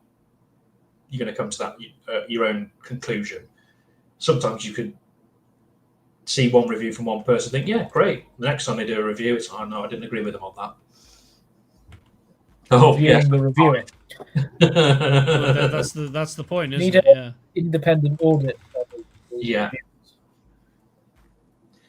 So number 5. This was one of the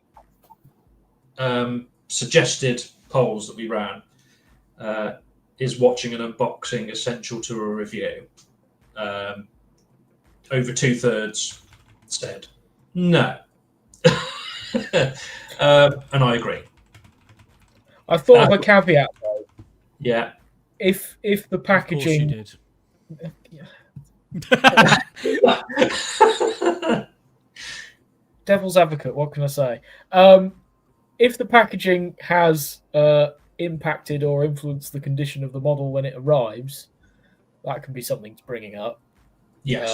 But otherwise, which is fair enough. Yeah, I do find it annoying when they go, oh, and this is the paperwork that I got, and here it is. Pause the video. Pause the. Oh my god! Every time. Pause the video if you want to have a read. No, I don't want to read. Move to the damn fucking locomotive. See, yes, there's another one that said it now. See, there's 2 of us that have agreed to the same thing there. I don't want to see bits of paper. I want to see the model. If it's as Max said, if the packaging you've bought on your particular model is busted, it's worth showing. Yeah. Because there might be something inherently wrong with the packaging, or the outer packaging. Like, for example, I bought the Rapido 40, the Rapido 44, which I haven't done an overview on yet. But the box it came in was a giant box with the Rails of Sheffield logo on it, label on it, and just packing peanuts. I hate those. They're useless. Like, it was the box itself. I'm lucky that Rapido have got a substantial amount of padding around the ice cube in the box. Well, because otherwise, it's the other side standard size boxes, isn't it? It's ridiculous. I mean, I might have it somewhere. I'll post a picture the thing of it compared to the thing later, but it was horrendous. The thing is, with those packing peanuts, they're actually useless for protecting what's in the box from impact damage. Having quite a bit of background in packaging and warehousing, distribution and logistics and all that stuff, we did some drop tests and found out that the worst thing to put as a protective element in a box is actually packing peanuts and what they call flow pack. Because what happens is the heaviest item will be drawn to the bottom of the box and all the flow pack will just go up. Utterly useless. And what then happens is what's actually in the box gets broken. I'm just gonna put it out. These polls have been 100% market research for me. I'm just right. Okay, so that's it. Scratch the unboxing. Scratch that. Make it this long. You guys are brilliant. You're going to be ending up like a tin of Ron Seal. That's it. And I don't mind that. Yeah. So, and I think that right. So this is the last poll we had, Charlie, and I think this is an expansion on one particular part of a previous poll. Yeah. And it's quite. I think it's fair to say that shy of 49%, 50% have said no. They don't need to tone down criticism. It was very surprising to see that. To be fair. Yeah, I think so, because it's but also, what is the criticism of? Because we've previously agreed criticism of manufacturers. It's not particularly helpful. So I think that there is a certain level of criticism you can give a model when you compare it to. So this goes back to if you compare it to what was provided, what was expected. If they give you a list of things and actually it doesn't get there, that's the right criticism to give. You know, we were told we were going to have this and it's not there. That's the right level of criticism to give. If there's maybe a manufacturing defect or something like that, that sort of, there seems to be a manufacturing defect or there seems to be this, is probably the right thing to highlight. But to sit there and go, typical this, typical that, I expected this, these are all words I have heard various reviewers, not just, single large ones, that multiple people say is typical this manufacturer, typical that, I expected this, this is, proven me right, things like that. That kind of criticism is not warranted. Yeah, it's grandstanding. Also, repeating the same thing. So, when we were saying about pricing, often find there'll be a video and it'll every single feature that they go through, and this is not good for the price. This is not. It's. I've already heard. Yeah.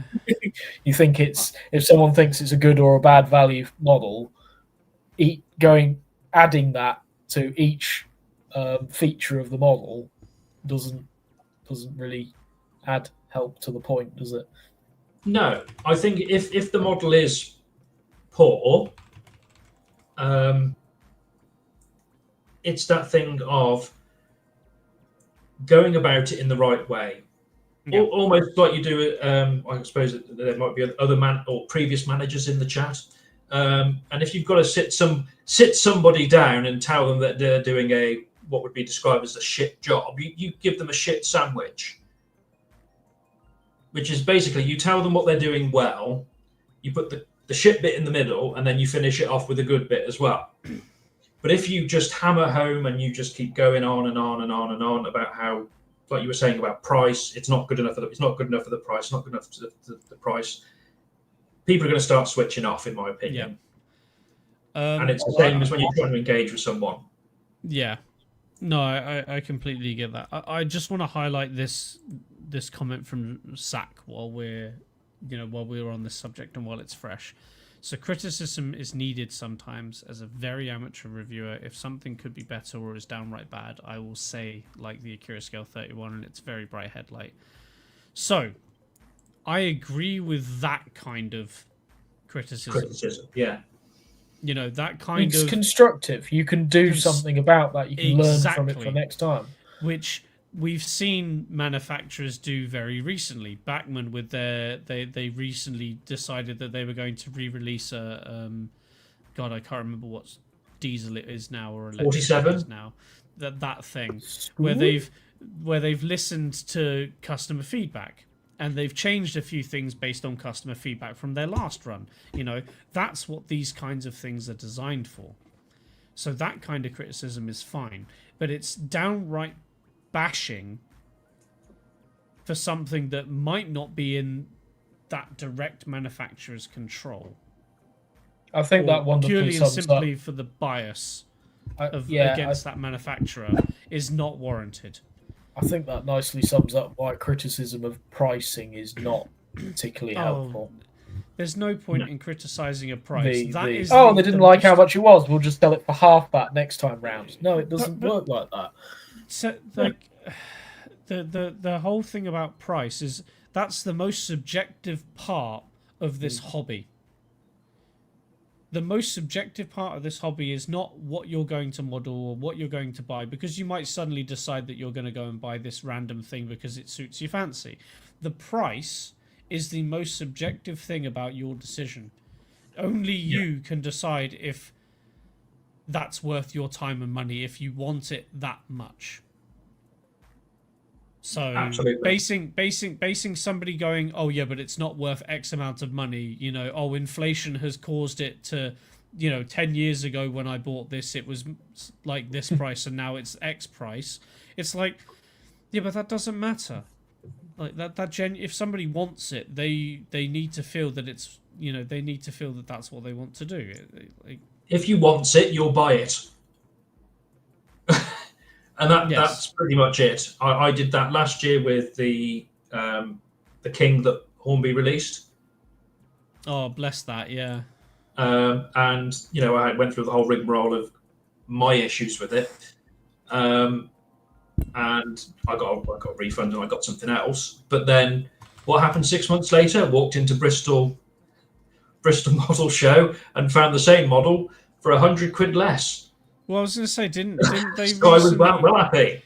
Didn't Rails recently have a massive sale on those, and they were down Only to like on the 120 odd 25. quid or something, 225 quid. That was the Great Western liveried one, yeah. Like, you know, like that's insane. Like, Was Max frozen? No. No, you I'm in deep thought. I'm in deep I- thought because you've kind of called me out there, because I've just been saying about price is often something that can't be changed, and yet actually we see from these mega discount sales, which of course are all chosen by the retailers usually, not the manufacturers. So, I think this is the thing, is that the price from the RRP, and I think this is where the distinction comes from. The RRP does not denote what the retail price is going to be.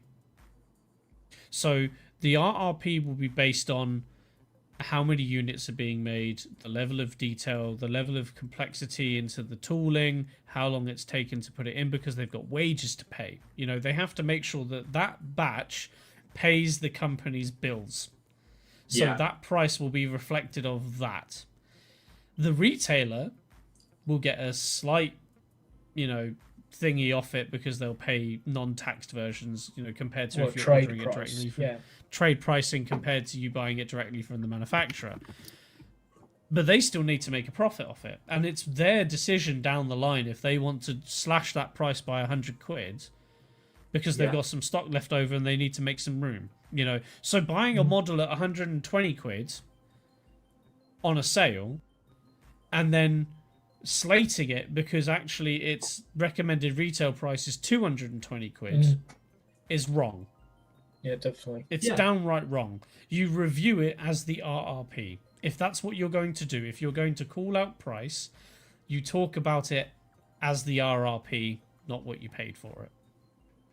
Yeah, because it might be like, for me, for example, with that King, I mean, it was only a small independent retailer. It wasn't a big one.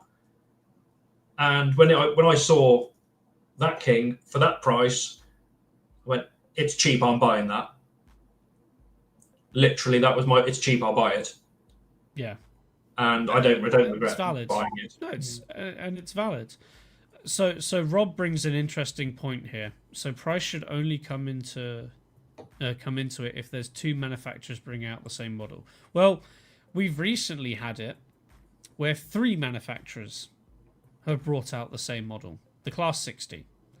Hornby announced it. Acura Scale announced it. Then Hornby announced it, and then Cavalex announced it. And then Hornby rushed theirs out to get it out before Acura Scale. It cost more than Acura Scales, and in a lot of ways, from what I've seen and what I've heard, it's not as good as. And then you've got Oh, Acura yeah. scales, which is a really good price from what I've been reading. And then you've got Cavalex, which is a little bit more expensive, but supposedly another level above that. But I think it's all subjective about what you want. If you don't care about a super detailed model, you're going to buy the Hornby. Yeah, you'd probably be lingering in their railroad range. You know, it does raise a good topic what does the chat and you two feel about head-to-head reviews, because that is a whole thing in itself. I haven't seen many. In fact, I think I've seen one, and I think that was the Dapol and the Acura Scale Manor.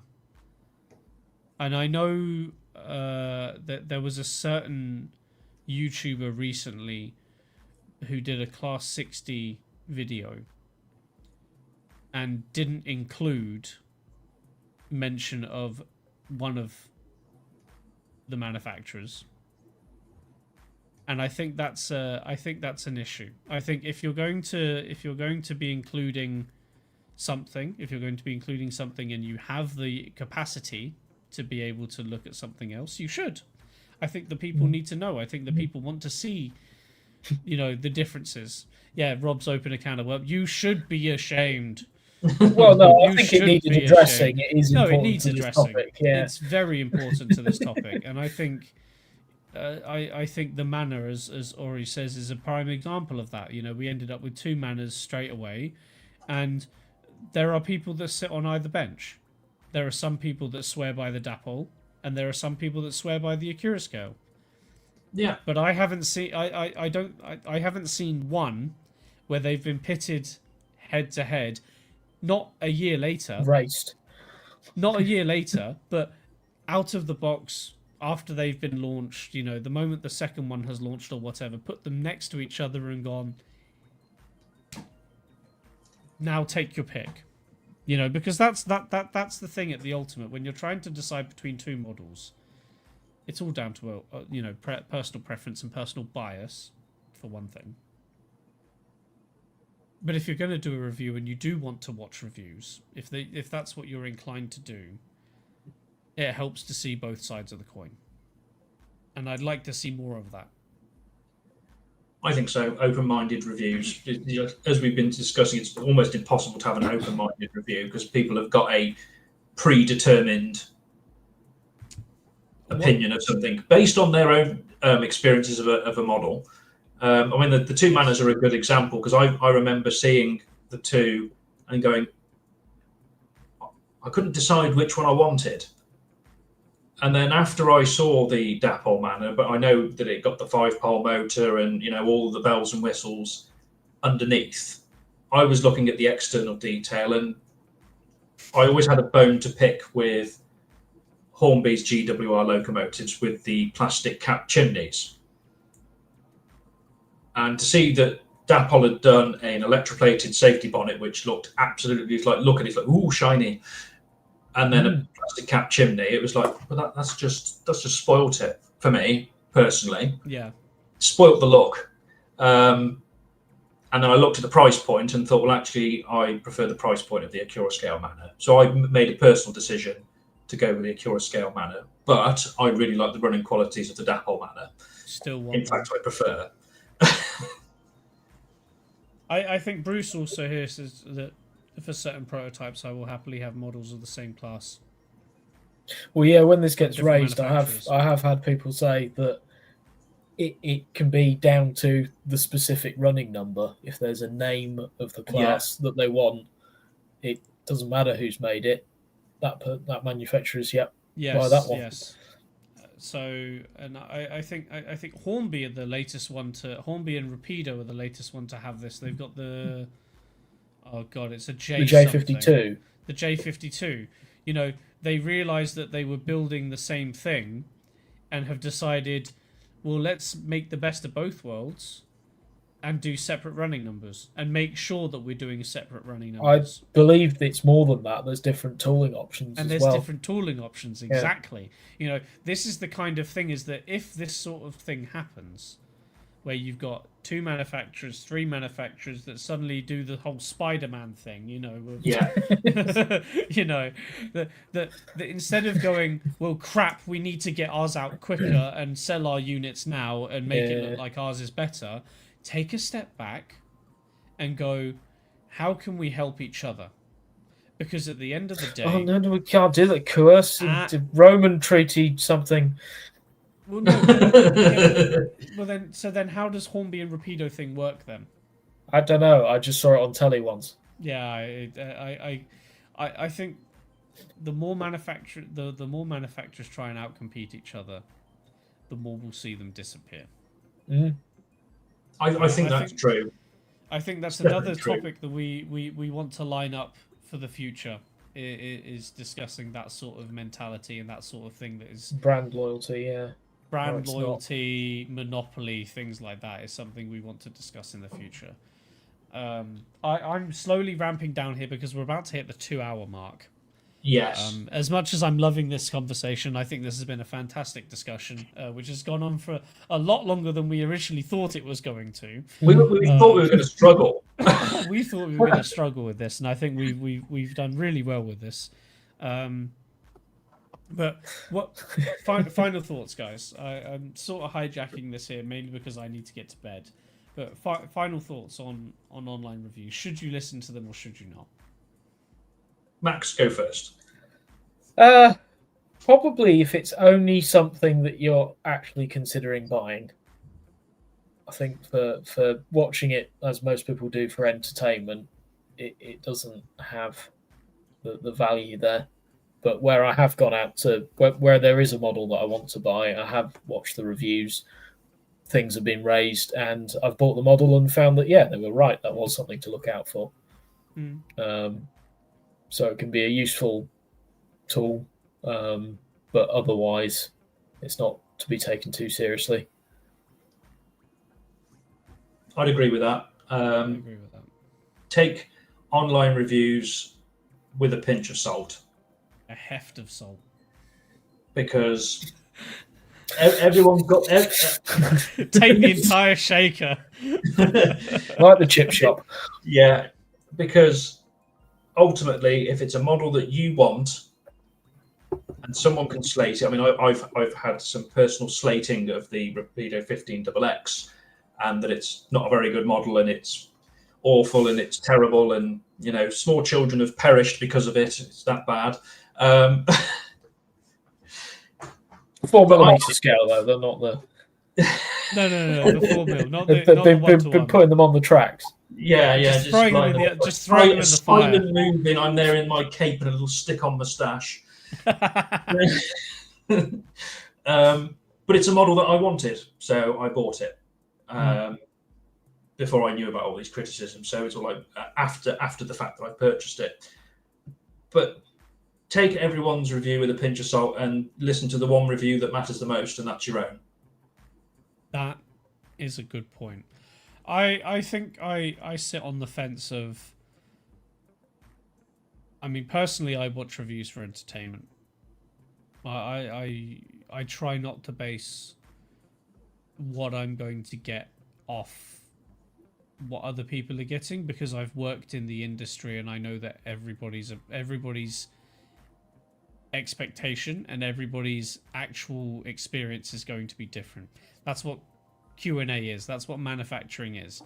There are going to be nuances, there are going to be differences, and you might get lucky and you might be that nine person that gets everything right, or you could be unlucky and be that one person that gets the bad of the batch. But that's what consumer rights are there for. That's what return policies are there for, things like that. And I think for manufacturers and for retailers as well, making sure that those rights are upheld and those options are available is key. Absolutely. Because otherwise, this pre-order culture is another thing. I having come back into the hobby and I started to I wasn't buying new stuff, I was buying secondhand stuff. And every time I thought about going and buying something new for the first year or so, it was all sold out on pre-order. I missed out on the Acura Scale Manor. I missed out on the Dapol Manor, you know, because they'd all sold out on pre-order.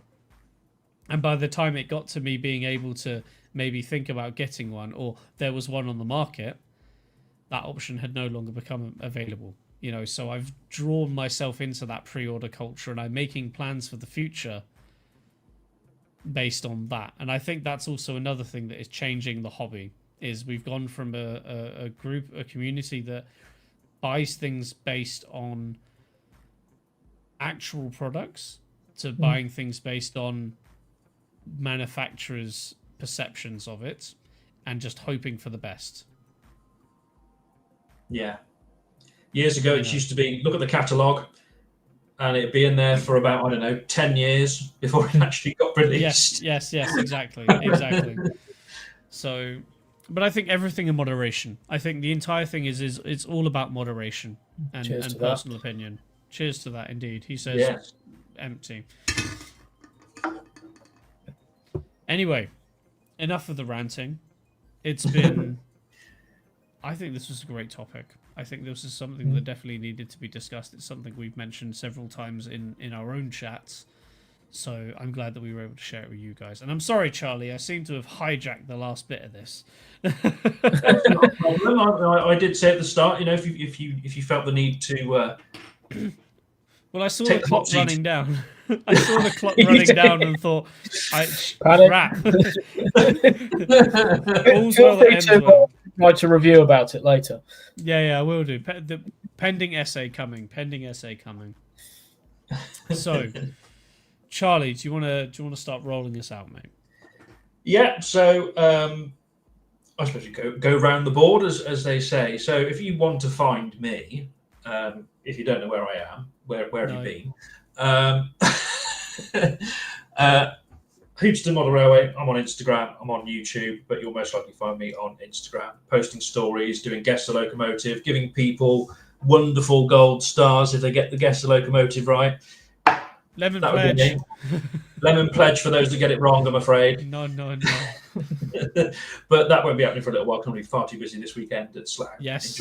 We're really looking forward to this weekend, so I'm not envious at all. So that's where you can find me. Max, where can people find you? People can find me on Instagram and YouTube under Mountaineer1265.